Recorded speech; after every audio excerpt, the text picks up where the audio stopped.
Humano Derecho Radio Estación presenta. Bienvenidos a El Miope en Radio, un espacio de entrevistas a figuras de la música, el cine, el teatro, la literatura, la danza, artes plásticas y demás manifestaciones artísticas. Soy Humberto Sánchez Amaya y te invito a que te relajes y escuches. Y si te animas, puedes impulsar este lugar de diálogo a través de la cuenta en Patreon, El Miope Cultura. De todas formas, abajo en la descripción encontrarás el link, un pequeño impulso para mantener estos lugares de encuentro y para compartir. Una mujer se sienta frente al piano, respira hondo y deja que la melodía le brote del cuerpo. No solo interpreta, crea, no solo canta, conmueve. Marilyn Chirinos, la artista que ha sabido habitar con soltura los universos del teatro musical, la danza y el canto, regresa a los escenarios con un espectáculo que promete ser un punto de inflexión en su carrera. Marilyn Chirinos in Concert, que será el 7 de agosto de 2025 en el Centro Cultural Chacao. Así que hace un año tuve la oportunidad de verla con Aviario en los talleres del Teatro Teresa Carreño, un musical escrito, compuesto y protagonizado por ella. En ese espacio que poca gente conoce, que queda en los sótanos del Teatro Teresa Carreño y donde se han hecho espectáculos importantísimos. En esa oportunidad vimos la historia de María, una mujer encerrada en su propia jaula mental, quien en su 30º cumpleaños se encuentra en una encrucijada existencial y busca desesperadamente una salida, una forma de romper las cadenas que la atan al pasado y al que dirán. Ahora, en este concierto de agosto, veremos una carta de amor a la música, al arte que la ha acompañado desde sus primeros pasos en la danza clásica hasta su evolución como intérprete creadora.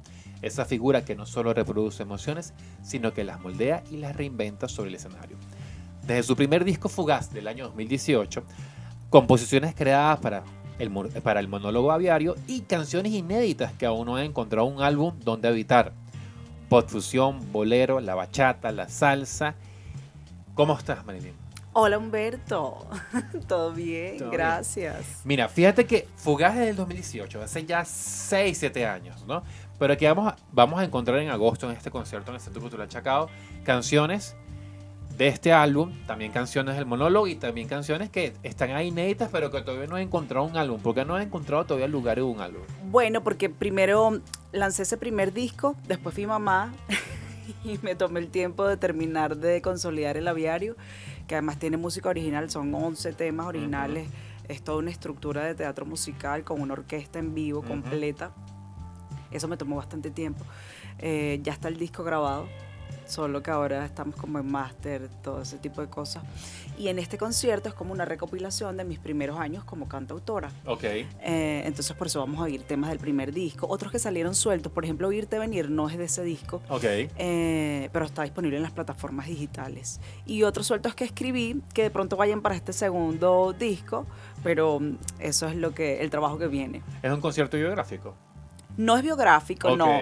Habla más como de temas de mi autoría, que muchos tienen que ver con poesía, con la contemplación de ciertas situaciones, de la luna, el amor, el desamor, estos adioses vistos de una forma un poco cómica. Por ejemplo, Brindemos, dice brindemos por lo que no fue, por esa historia de amor que se acabó. Y El Puente también es una despedida un poco con cierto humor, que de hecho del Puente viene ahorita una versión que hice también hace mucho tiempo con los Hermanos Naturales y todavía no la he sacado. Ok, con el gran Andrés Barrios. Precioso, sí. Ok. Que ahora está pintando, ¿no? Me estuvo comentando el otro día, anda pintando por ahí. Bueno, es que toda esa familia tiene esa vena artística por todos lados. Está Meche, que también es una maravillosa actriz, que así sea para hacerte un regalito, o sea, como envuelve ese regalo, claro, es una preciosura.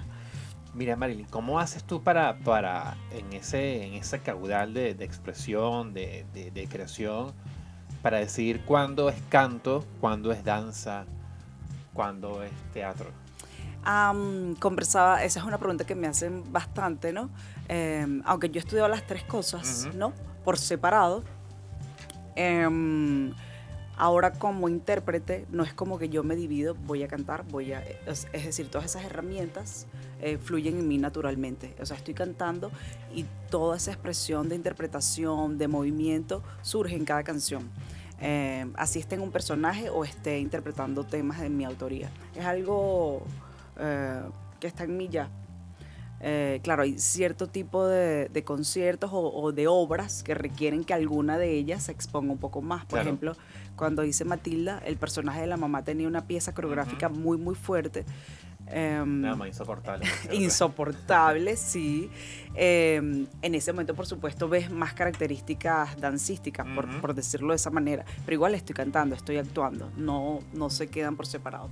Igual cuando estoy con mis piezas como cantautora, estoy cantando, pero estoy interpretando. Y también hay cierta movilidad que de pronto no se determina como una danza, pero es parte del movimiento escénico. Claro. Y quizás hasta los momentos... me atrevería a decir que tu propuesta más ambiciosa por todo lo que requirió fue Aviario el año pasado. Sí, el Aviario fue una creación de teatro musical completa, arriba abajo, texto, coreografía, música. Me llevó bastante tiempo consolidarlo. Tuve un equipo de trabajo que todos estábamos remando en el mismo sentido. Oz Shows, por supuesto, me acompañó en todo ese montaje.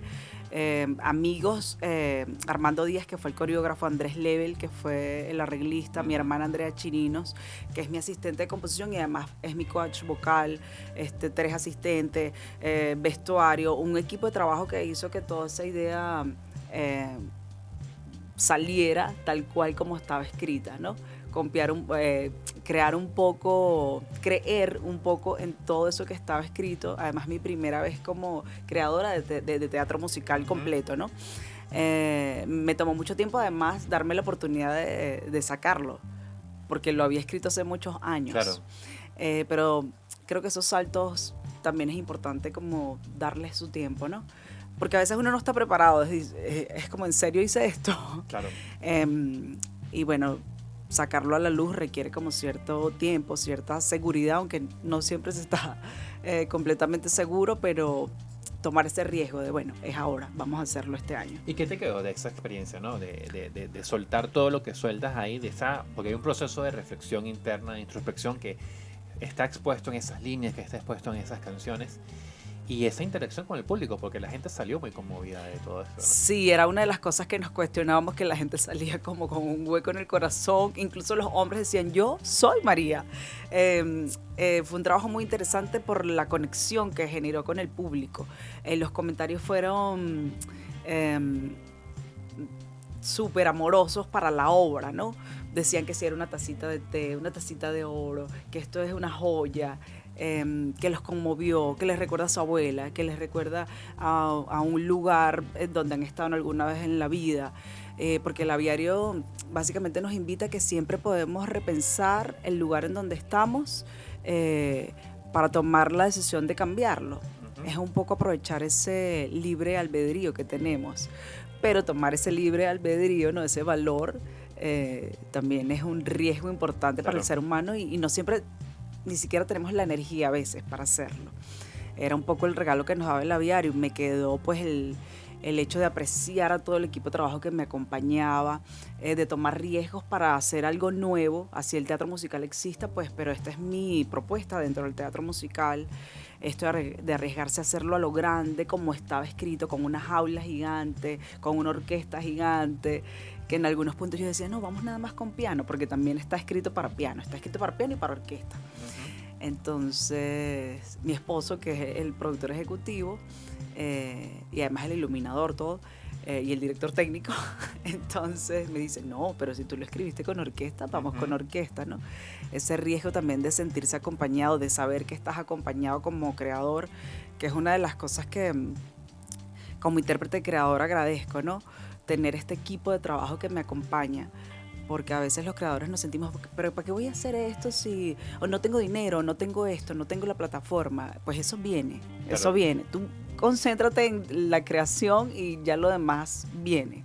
Y además que es un teatro musical muy introspectivo. Sí. Es decir, porque cuando la gente escucha el teatro musical, piensa en el espectáculo, digamos, de un mensaje claro y conciso, ¿no? Aquí invita a una reflexión que no necesariamente es fácil, Proceso, fácil tomar. sí. Exactamente. Sí, es un poco más poético.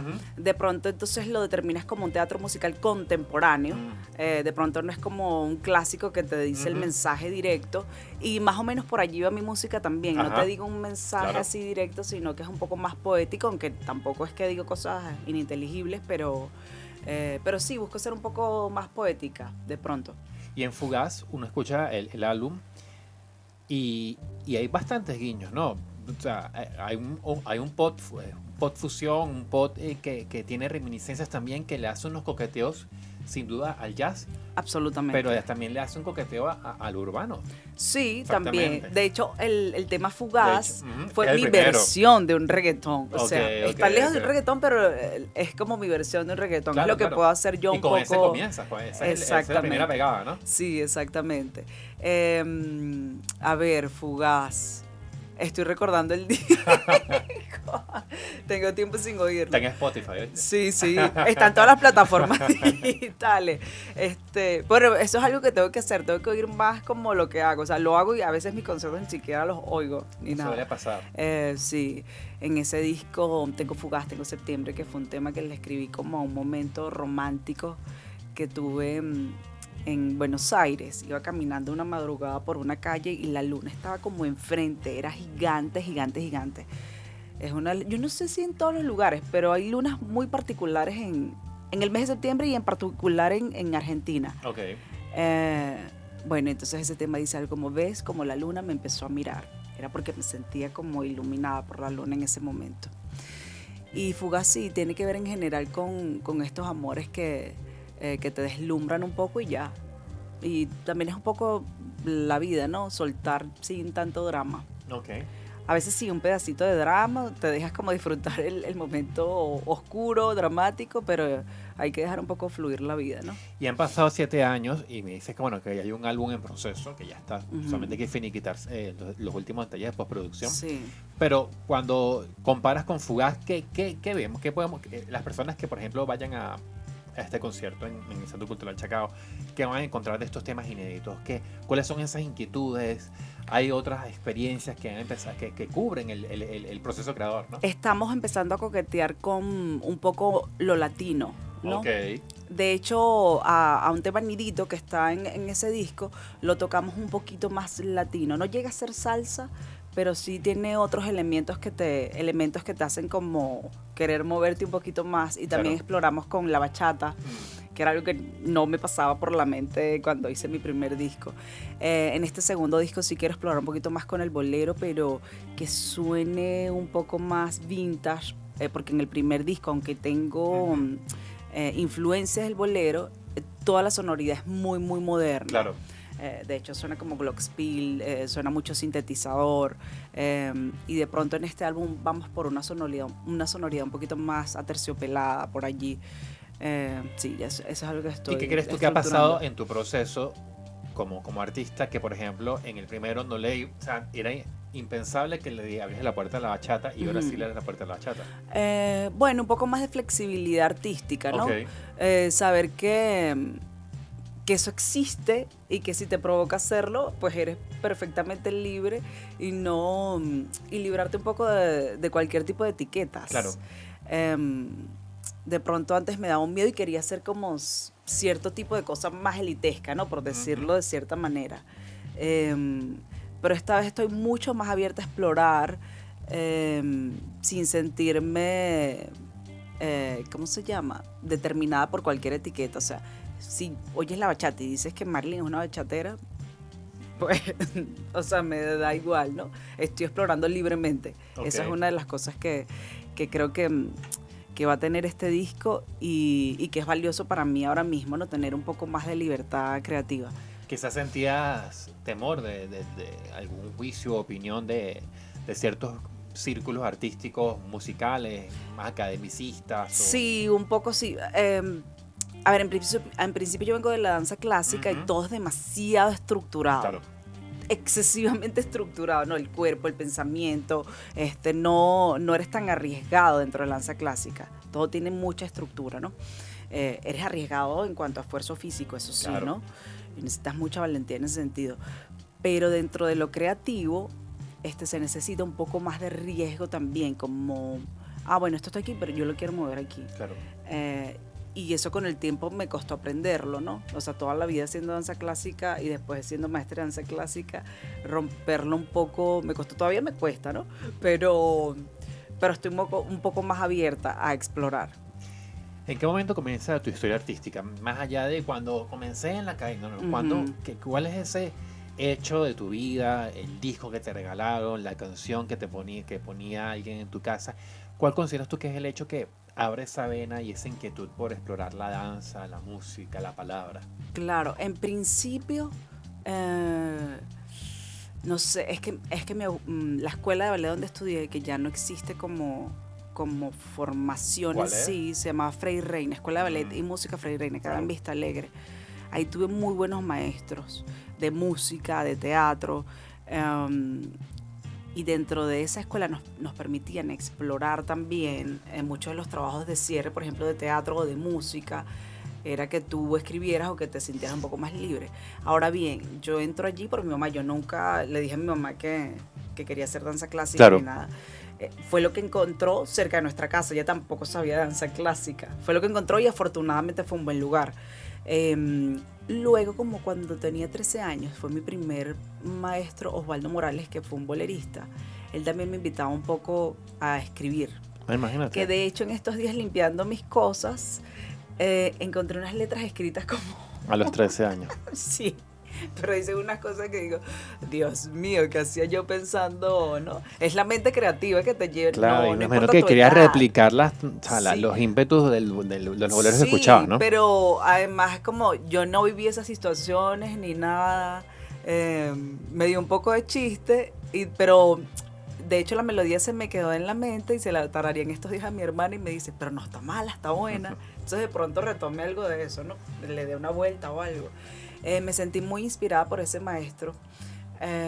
Luego entró al teatro musical porque una amiga me dice, ¿qué vas a hacer hoy? Estábamos saliendo de una clase de ballet y yo le digo, no, nada, ni siquiera voy a mencionar ese musical porque fue horrible, pero ese fue mi primer musical porque una amiga saliendo de una clase de ballet me llevó, y ya el teatro musical sí lo encuentro después de grande, pero ya tenía todas las demás herramientas. Claro.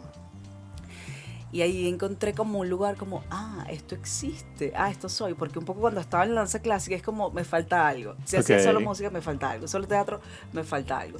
Y el teatro musical es como me engloba un poco más, ¿no? Claro. Me siento un poco más plena como intérprete allí. No, bueno, plena no es la palabra, ¿no? Como que todas mis herramientas están siendo mejor utilizadas. Ok. Pero algo en sí que después de grande, no. El asunto era cuando yo era pequeña, mi abuela me dejaba usar todas sus cosas, tacones, de todo. Y yo ponía a mis primitos a hacer obras, a lo que sea. Tener esos espacios de infancia fue como súper valioso para mí porque una de las cosas que decía cuando estaba en el aviario es que este es como mi volver a mi deseo de infancia. Esto de crear música, crear la obra, pensar en el vestuario, todo eso es mi deseo de infancia. Entonces de grande fue como que todo eso se fue encajando, pero en realidad todo eso es como una gestación de mi juego de infancia. Ok. Lo que no tengo claro, y me hago la pregunta, tomando en cuenta ese vínculo con la música, incluso en la composición musical, ¿tocas algún instrumento? Toco el piano, pero solo para componer. Nunca me vas a ver en el concierto tocando piano. De hecho, hago las melodías, normalmente las grabo en el celular y después es que las saco en el piano. Pocas veces me ha tocado a la inversa, como que estoy en el piano y las empiezo a sacar por ahí. Pero normalmente tengo un equipo de trabajo, yo les paso los temas con el cifrado y de ahí empezamos a desarrollar el arreglo. Pero sí, todos los temas los escribo yo, la estructura de cómo los quiero. Pero mi ejercicio del piano es más para componer, no como instrumentista. ¿Y cómo fue esa preparación para la composición, por ejemplo, orquestal, en el caso de Aviario que se hizo? En la composición orquestal la estuvo Andrés Lebel. Igual yo le entré con mis temas bases, con el cifrado, y ya después el arreglista se encarga de cómo colocar los instrumentos dentro de esa melodía. ¿Y aquí en el Centro Cultural Chacao quiénes te van a acompañar en la banda? En el Centro Cultural Chacao vamos con una banda más pop, que es la que me acompaña normalmente, que son como 8 músicos, tenemos 3 metales, ¿cómo se llama? Trompeta, saxo, trombón, tenemos la batería, tenemos percusión menor. El maestro Nene no nos va a poder acompañar en esta oportunidad porque está de viaje. Con trabajo tenemos al maestro Giovanni, está Jesús Milano en el piano y creo que no se me escapa nadie. Tengo 2 coristas, Andrea Chirinos, Moisés Pérez. Y a mis 2 invitados, por supuesto, el maestro Vladimir Lozano y mi querido José Delgado. José Delgado, exactamente. Sí, que nos va a cantar su canción preciosa. Y además, creo que hace unos meses fueron los premios de la Avencrit donde ganaste Mejor Actriz Musical, ¿no? Sí, y se confirmó algo que en quienes cubren teatro, quienes escriben sobre teatro, es, bueno, que tú eres una de las actrices más completas pues gracias. y más importantes en este momento. O sea, esos reconocimientos, ¿cómo calan en ti? ¿Qué te dicen a ti? A ver, déjame procesar esta pregunta porque no es algo en lo que pienso normalmente, ¿no? Pero existe, ¿no? Sí, existe. De hecho, se ganó uno de los premios que yo realmente quería, era el de música original y lo tuve. Sí, también. Sí, porque eso nos llevó muchísimo trabajo. De hecho, concretar esa orquesta con la sonoridad que Andrés y yo queríamos es como... Y todo el mundo decía, por ejemplo, ¿por qué no tiene batería? No, porque esto es íntimo y ya si le metemos la batería... Pero ok, retomando, back to the point, si pienso en el reconocimiento, lo pienso como para compartirlo también, porque no hago esto sola, si bien las creaciones vienen como de un momento íntimo, luego cuento con un equipo de trabajo muy importante, y es también como un bálsamo de vamos por buen camino, me siento acompañada, me siento validada, pero más allá de eso... me causa más ganas de trabajar, de hecho de afinar como ciertos puntos artísticamente que quiero desarrollar o profundizar o volver a sentirlos más fuertes. Eso es en general lo que siento como una motivación por cierto gremio, que finalmente los premios son eso, ¿no? Es cierto gremio que está pensando cierta cosa en un determinado momento y eso puede cambiar en cualquier momento. Entonces, disfrutar el momento y ya. ¿Recuerdas cuál fue tu primera presentación en público? En público no, tendría como 5 o 6 años, no. Wow, no o sea que lo comenzaste recuerdo. pequeñita. Sí, porque en la escuela ballet teníamos eso. Claro. Sí. No, creo que era algo de un gusanito, que nadie quería ser el gusanito. Y a mí me tocó terminar siendo el gusanito que después se convertía en mariposa. Entonces todas las niñitas empezaban en mariposa y yo era el gusanito que después se convertía en mariposa. Pero claro, cuando uno suele ocurrir, ¿no? Cuando se es pequeño y uno empieza en esas actividades artísticas, siempre lo ve como una actividad complementaria a la educación formal, ¿no? Tu primer grado, segundo grado, sexto grado. Y se suele pensar que cuando terminas el colegio, de repente vas a la universidad a estudiar arquitectura o derecho, ¿no? Conmigo nunca fue así. ¿Cómo fue en tu caso, no? No, yo creo que mi papá y mi mamá sabían que tenían una persona rarita. Desde siempre. De hecho, mi papá siempre me decía, como tienes que hacer tu propia música, sin él saber nada, él no sabe, ni mi mamá ni mi papá saben, yo no vengo de familia de músicos, nada. Okay. Todos tienen cualidades naturales, por ejemplo, de entonación, gusto por la música, son melómanos. Mi mamá, oía boleros, todo eso y las escribía, tenía como un cuaderno gigante de ella, escribiendo los temas, reescribiéndolos, ¿no? Pero fue básicamente ellos como sintieron que había algo especial en mí y me fueron guiando poco a poco. De hecho, me cambié muchas veces de colegio, porque si yo tenía que entrar más temprano a la escuela de ballet, que sí, me subieron el horario a las 2 de la tarde, pues este colegio que se extendía demasiado no me iba a funcionar y me cambiaban de colegio. Claro. Es un poco, para nosotros lo importante y para ellos era mi formación artística, porque sabían que era lo que yo quería. De hecho, lo vi después de grande con el papá de una alumna que estudiaba conmigo danza clásica. Él le ofreció incluso eso, después grabar para sistema para que puedas tener más tiempo de entrenamiento, porque ella quería irse al Teresa en la mañana, quería entrar en la tarde, y cómo vas a hacer colegio. Entonces, como eso es un poco la flexibilidad que hay que tener con una persona que tú le ves esas cualidades artísticas, ¿no?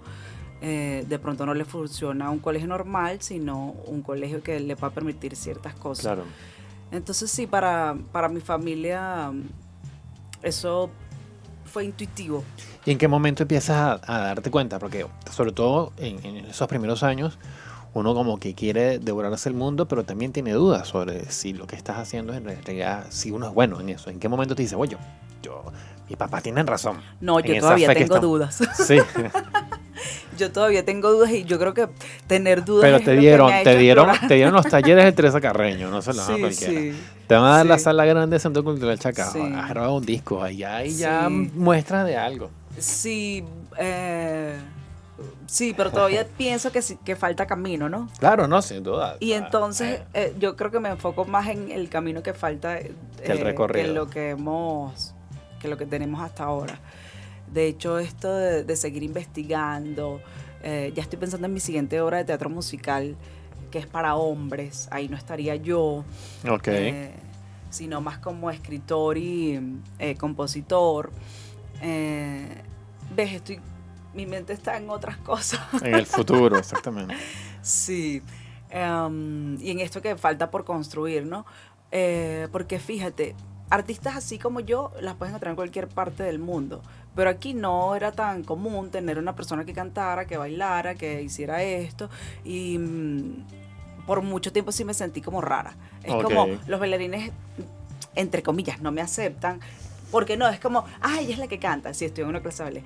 En la música, ella es la bailarina. O en la actuación, sí, ella es la que, o sea, canta, o la bailarina. ¿Sabes? Claro. Bueno, no, soy una intérprete creadora, ya. Me gusta como llamarme de esa manera. Es como ser un perro verde. Tal cual. Pero con el tiempo, la globalización, lo vas viendo en las redes sociales, existe un más como yo, en otro nivel además, un nivel para mí un poco... no sé si más completo, pero con más plataformas para exponer eso, y más gente que lo valide, que le parece normal y que piden más de esas mismas actrices, ¿no? Claro. Eso es lo que yo quiero. ¿Y sientes que te ha faltado validación?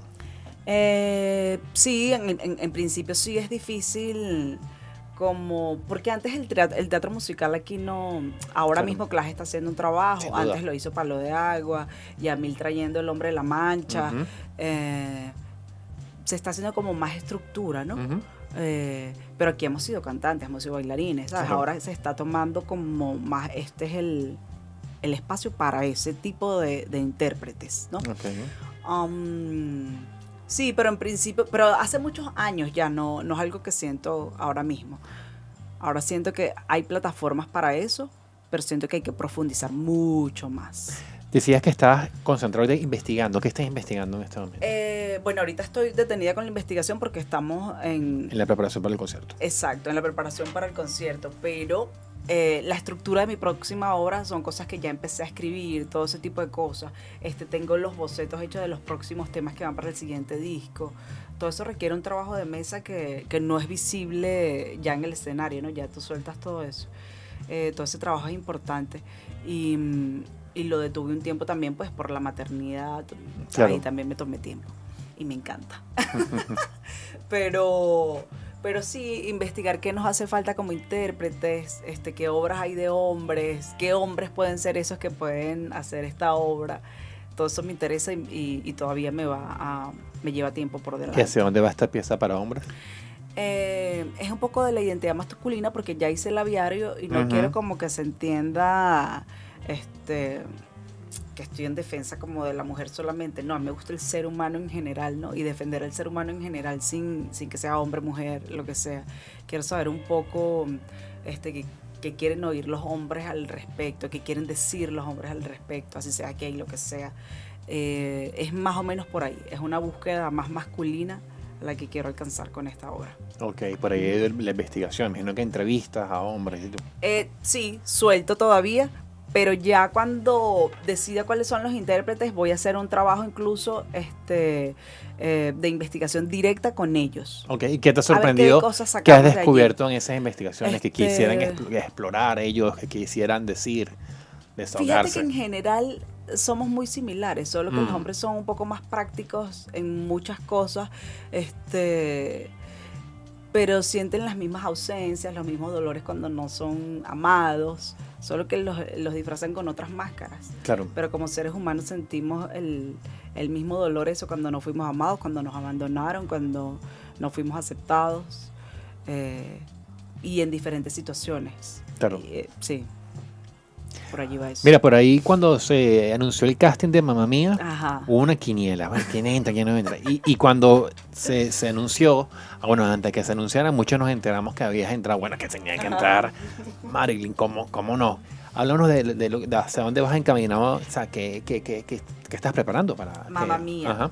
En Mamma Mía el personaje que me corresponde es Donna, ¿no?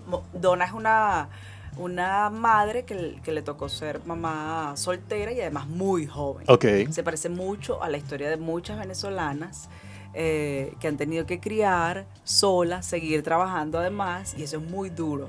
Ahora que soy mamá y además que cuento con un buen esposo, con mi mamá o mi papá que me lo pueden cuidar en cualquier momento, me pongo en esa situación de Donna, el personaje, teniendo que criar a la niñita sola y aún así tener que trabajar y aún así sentirse abandonada o reemplazada porque el otro se fue a casarse con otra. Este es su amor, ¿no? Sí, es un personaje que me encanta por todas esas características que se encuentran día a día y son tan duras, y ella sigue teniendo esta chispa de alegría y esta motivación para criar a su hija. Y ahorita mismo estamos en el trabajo de montar los temas, las coreografías. Los temas son bastante exigentes. De hecho, ese personaje canta un tema, Va todo al ganador, que vocalmente es muy exigente y la verdad es que tengo pánico. Claro. Entonces todas esas son cosas que tengo que ir trabajando, ¿no? Como librarme un poco del pánico, aceptar mi voz dentro de ese personaje. Bueno, y así. Una vez ocurre este concierto del Centro Cultural, en esta, digamos, no sé si llamarlo faceta, Uh-huh. pero en este camino, ¿no? de interpretar tus canciones, ¿qué es lo que viene? ¿No? Es decir, tu plan es, una vez lances el disco, o sea, vamos a ver una rutina de Marilyn que podemos verla quizás en un día en un local, vamos a verla en un día en algún sitio. ¿Hacerlo más recurrente o va a ser algo como más esporádico, más pausado? Bueno, termino este concierto y ya me tengo que dedicar a Mamma Mía porque Claro, estrenamos en octubre. Y ya luego tenemos el aviario, también vuelve. Y luego la idea es rotar esto. Yo tuve la oportunidad de presentar el disco en un formato pequeño en Argentina, ya no me acuerdo el año, y en España, ¿no? Okay. Siempre eran como lugares muy exclusivos y artísticos también. En España recuerdo que fue como una galería de arte de unos venezolanos, Okay. que también vendían discos de venezolanos, un lugar muy lindo. Pero esta vez, por ejemplo, el aviario lo queremos llevar a festivales y mi música también la queremos llevar a festivales. En eso me quiero enfocar. ¿Festivales como cuáles? Hay festivales de música, por ejemplo, de jazz en Medellín, en Argentina, España, Portugal, todo ese tipo de lugares quiero como empezar a repuntar hacia allá. Por lo que veo, Argentina es un lugar importante para ti, ¿no? Sí. Bueno. Lo dices por el... Por bueno, todo. es que yo cuando, no sé, a mis 20, algo así, fui a estudiar en Argentina Ballroom Dance, que es baile deportivo. Entonces ahí me quedé un tiempo, pero luego con los años fue que volví y canté el disco. Ok. Sí. Y España, creo que viviste ahí un tiempo, ¿no? Sí, bueno, ahí voy como por periodos. De hecho, mi hijo nació allá. Ok. Pero voy por periodos. Pero yo estoy aquí siempre. A mí me encanta estar aquí. Ok. Me fascina. ¿Cómo te inspira una ciudad como Caracas? Caracas. ¿Cómo me gusta esa ciudad? Caracas. Caracas es difícil, pero me encanta el clima. Una de las cosas que extraño cuando voy a otros lugares es el clima de aquí, que me puedo poner la ropa que quiera en cualquier momento. Eso me encanta. Encontrarme con mis compañeros artistas, saber que están haciendo cosas aquí, como 7-8 Danza, que está con sus piezas ahorita, estos chicos, por ejemplo, haciendo su música. La gente joven que todavía está aquí formándose, que todavía tenemos buenos maestros aquí. Todas esas cosas me encantan de mi ciudad, porque sí, están en otras ciudades, pero en esta también está. Claro. Entonces, eso me gusta. De hecho, estas giras las quiero hacer incluso para eso. O sea, vengo. O sea, demostramos un poco lo que se está haciendo aquí, allá, absorbo un poco de otro lugar y vengo. Porque siento que todavía nos falta mucha formación, mucha disciplina, mucho creernos que el arte se estudia y que hay que enfocarse. Así como un arquitecto se enfoca, así como el otro se enfoca, nosotros también. No es solo divertimento. Pasa con ser artista que de pronto se ve solo el iceberg, pero hay que darle validación pues a todo lo que está por debajo de eso. ¿Qué descubres cuando estudias el arte? ¿Qué descubro? La humanidad, puede ser. La humanidad, todo lo que surge de la contemplación, así sea de una pequeña cosa. Una de las cosas que me hizo desarrollar y validar el arte fue justo eso, la contemplación. Siempre he sido como súper contempladora. De hecho, voy a una fiesta y no bailo, sino que me gusta ver a la gente bailar. Okay. Porque de ahí, no sé, me surgen historias, cualquier cosa. Me encanta quedarme viendo el cielo, me fascina. Y creo que esos espacios me los ha dado el arte. Apreciar al otro por lo que es, sí, por cómo se mueve, por cómo habla, por cuál es su color de voz, que todos somos muy distintos y que aún así estamos en este mundo. Creo que esas son sensibilidades que se fortalecieron en mí a través del arte. O sea, que te sacan a bailar, te dicen, no, baila tú, yo te veo. Exacto. Mira, ¿enseñas, Marilyn? Fui maestra de danza clásica. Ok, sí. ¿Qué tal la experiencia? Ahorita no, bueno, di clases que tenía como 16 años. En la escuela. O sea, que hay bailarinas por ahí que fueron tus alumnas. Sí, de hecho que están afuera, que están al Teresa Carreño. Ok, sí. ¿Y has compartido escenario con ellas? Escenario no, pero por ejemplo, si salimos de un ensayo, las veo por ahí caminando, nos saludamos. Qué maravilloso. Sí, eso me hace sentir mayor, pero chévere. Sí, las hacen el cascanueces, todo en el Teresa. Ellas salieron de la Escuela Nacional de Danza. Y cuando era más joven di en la Frei Reina, que era la escuela donde yo estudié. ¿Bailaste el cascanueces? ¿Estuviste en el cascanueces? En el del Teresa Carreño no. Okay. Pero la escuela se hacía el cascanueces completo. Yo tomé una decisión cuando me gradué, si quería entrar a la compañía o no, pero yo nunca me vi haciendo clases todos los días en una compañía. Okay. Eso sí fue algo que, y de hecho fue como algo que tuve que asumir como un guayabo. O sea, espera que después de tú estar toda la vida en la danza clásica, bueno, llegues a ser la bailarina profesional de todos los días, una compañía, que audiciones, una compañía y a eso te dediques. Yo ahí tuve una decisión de yo no me veo en esto. Me encanta la danza clásica, me encanta verla y me encanta enseñarla. De hecho, me encanta entrenar de vez en cuando.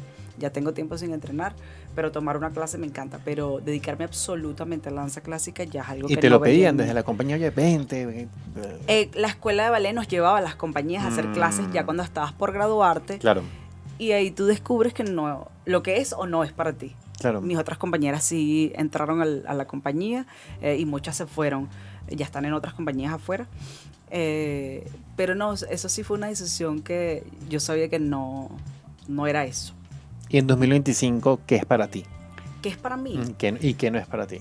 En el 2025 estoy siendo un poco más libre con mis creaciones, aceptando un poco lo que he hecho, aceptando un poco esa valentía que tuve de sacar el aviario, de sacar mi música por primera vez y de retomar esa fuerza, porque me tomé tiempo para la maternidad, todo eso, pero es como tiempo de volver a la Marilyn creadora y terminar el disco del aviario, o sea, los procesos técnicos del disco del aviario para sacarlo, enfocarme en este nuevo disco y bueno, mamá mía. Y como madre también, ¿cómo es esa relación con o sea, maternal y con las artes, ¿no? ¿Cómo vas inmiscuyendo en el mundo de la creación? Bueno, yo no lo inmiscuyo mucho. Él va a algún ensayo alguna vez, de hecho, del Mistral. Ahí llega, saluda, se siente, estira. No lo llevo a todos los lugares. No creo que todos los lugares sean buenos para él tampoco. ¿Qué edad tiene? El de 3 años. Okay, claro. Sí. Entonces, por ejemplo, hay conciertos que él no va. La mayoría de los conciertos no va. Se queda en casa. Y la exploración es muy natural. Él desde pequeño, desde el año, está en el colegio y ve música allí. Pero en casa tenemos un piano, hay batería, hay de todo. O sea, él tiene su flauta dulce. Nada está como, ay, vamos a esto. Eso lo voy a ir viendo como progresivamente y él me lo va a ir pidiendo naturalmente también. No es algo que pretendo como enfocarlo. De hecho, va y ve el cascanueces. Él baila la música de los rusos, o sea, me pide que se la ponga para bailar. Pero es cosas que él me pide, no, nada está impuesto aquí, no creo que el arte se pueda imponer, porque es un proceso tan duro, es una vida tan dura también, como la vida en general, que te tiene que gustar lo que haces para poder guerrear con todas las situaciones naturales. ¿Qué de es la lo vida. más duro que te ha tocado en esta carrera? ¿Qué es lo más duro que me ha tocado en esta carrera? Yo creo que la autovaloración. Cuando no tienes autovaloración, todo te parece como cuesta arriba. Cuando eso se empieza a florecer, empiezas a entenderte un poco más, creo que este camino se hace un poco más amable para ti. Porque esto de exponerte siempre es algo muy difícil para mí. Okay. Es algo que he tenido que trabajar progresivamente. Okay. Es contradictorio, ¿no? Porque se espera que tú hagas música, que seas así de cierta manera porque te gusta que te vean o te gusta estar siempre expuesta. Yo tengo una contradicción muy importante y es que me gusta mantener como mi vida privada, me gusta solo, bueno, salgo a escena y ya, olvídense de mí por favor, pero eso es algo que he tenido que trabajar porque el público quiere conocerte, quiere estar más tiempo contigo, y cuando le das la vuelta pues también es importante conocer lo que quiere el público, claro. Saber que le animó, que le gustó de la obra, que fue importante para él, que lo conmovió. Esas cosas las he tenido que aprender. Y eso de saber y aprender a escuchar como al público, ¿no? Que va más allá del momento del escenario, de la sala. ¿Qué te ha conmovido a ti las reacciones que, por ejemplo, han tenido con Aviario o con tus canciones? Yo creo que cualquier reacción me conmueve, incluso las cosas que no se entienden. Me encanta el hecho de poder compartir algo y que ya la gente lo haga suyo. A veces uno crea un momento pensando que va a sentirse de cierta manera y después te encuentras que para la otra persona fue de otra manera, y eso es súper valioso. Porque también me hace como reafirmar esto de la diferencia que tenemos como seres humanos, que yo estoy viendo esto de esta manera, o sea, lo planteé de esta manera, lo solté, pero el otro lo recibió, claro, de una forma súper distinta que a mí ni siquiera me hubiese pasado por la mente, ¿no? Eso me parece súper valioso, conocer que tenemos muchos puntos de vista y que una cosa puede verse de mil colores. En el Aviario, una cosa de la que llamó la atención fue el manejo de la palabra, ¿no? Esos diálogos que tú tenías, ¿no? Como personaje. Y cómo ahí tienes referencias, cómo te inspira, ¿no? Para el manejo de la palabra. Ya no es el canto como tal, ya no es el movimiento como tal, sino es ese monólogo que tienes, ¿no? Y que busca también una respuesta de la audiencia, una compenetración, una complicidad. En principio, yo quería que el Aviario no tuviese texto. Pero después dándole la vuelta, o sea, tenía toda la música, porque me parecía que a una soledad uno no está hablando todo el tiempo en voz alta. Claro. Pero tienes pensamientos. Y lo que salen realmente de la boca de María son sus pensamientos. No es tanto como plantearlo como un diálogo. Bueno, para esto hice muchos talleres de escritura, de escritura de monólogo específicamente. Vi clases online con Mauricio Cartún. Todo eso fue otra arista, otro universo. O sea, no es lo mismo pensar en la composición que pensar como en estos diálogos que ya va a tener. Y más siendo de esta manera, porque fíjate que mucha gente dijo, a ella le faltaba como texto, le faltaba que tuviese otro cierre. Bueno, sí, pero estos son como todas las aristas que te puedes encontrar cuando ves un producto, ¿no? Pero a ella no le faltaron textos, porque ella lo que estaba diciendo era una pequeña, claro, ¿cómo se llama? Plumilla de lo que salía de su pensamiento. Claro. Y convenía mucho el silencio, ¿no? Lo que no se dice en el... Claro. Que es lo que no se dice está escrito, como Didascalia.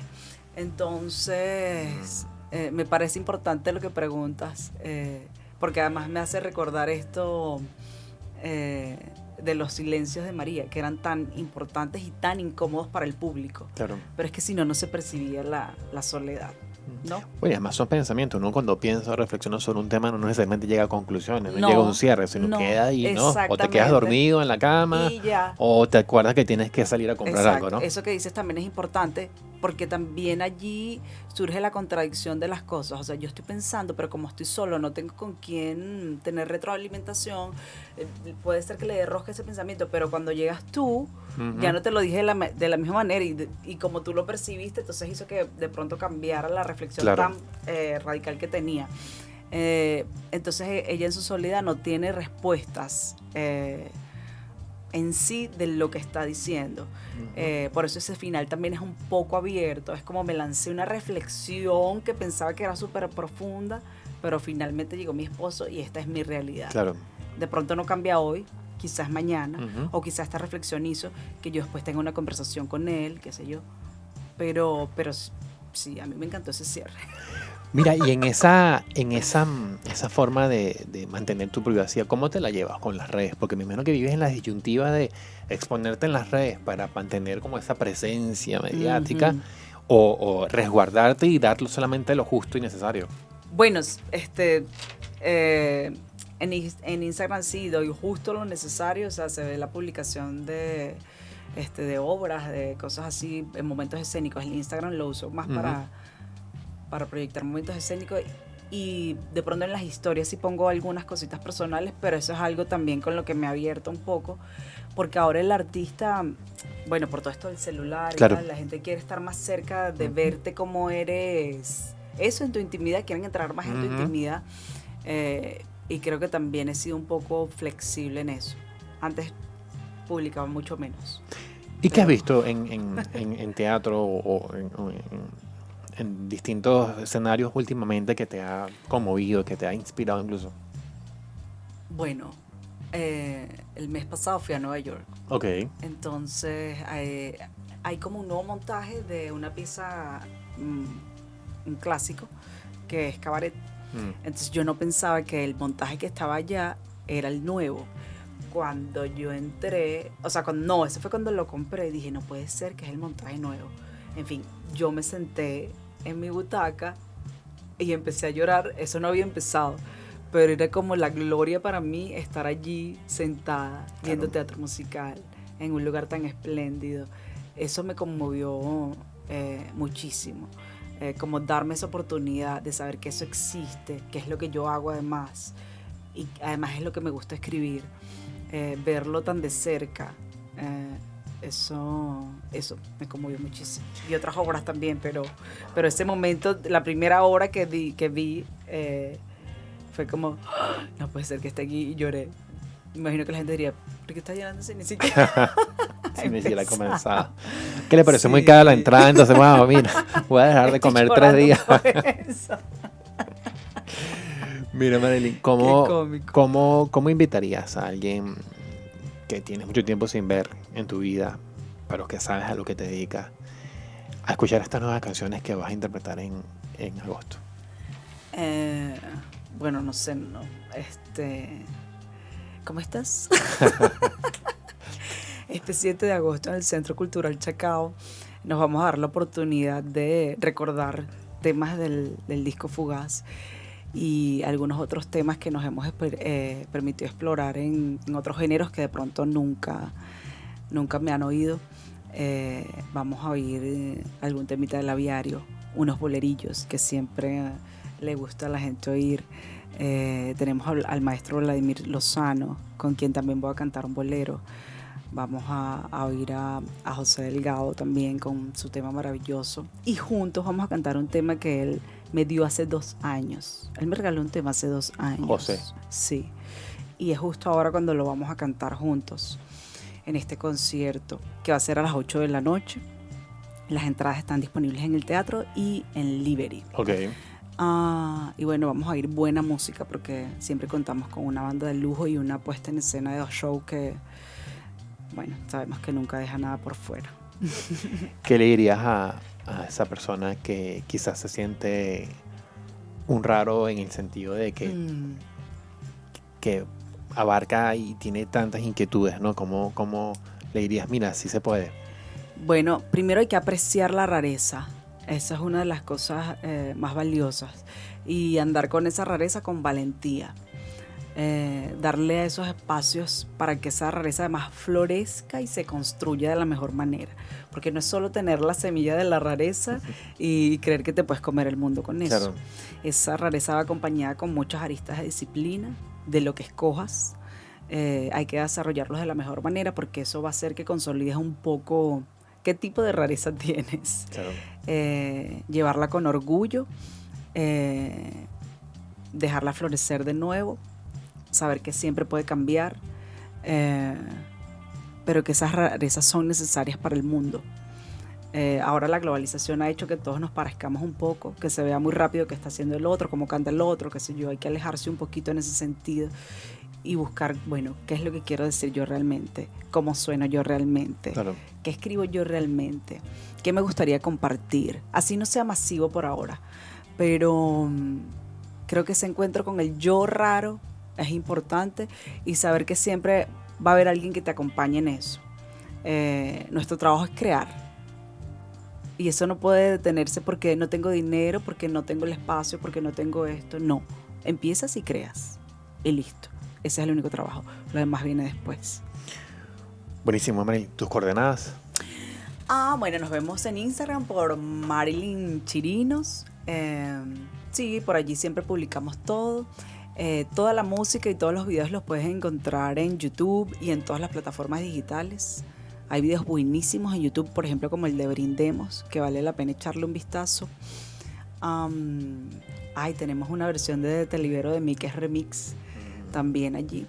Pero en todas mis plataformas digitales estoy como Marilyn Chirinos y entonces por allí nos podemos ver siempre. Buenísimo. Muchas gracias, Marilyn. Gracias.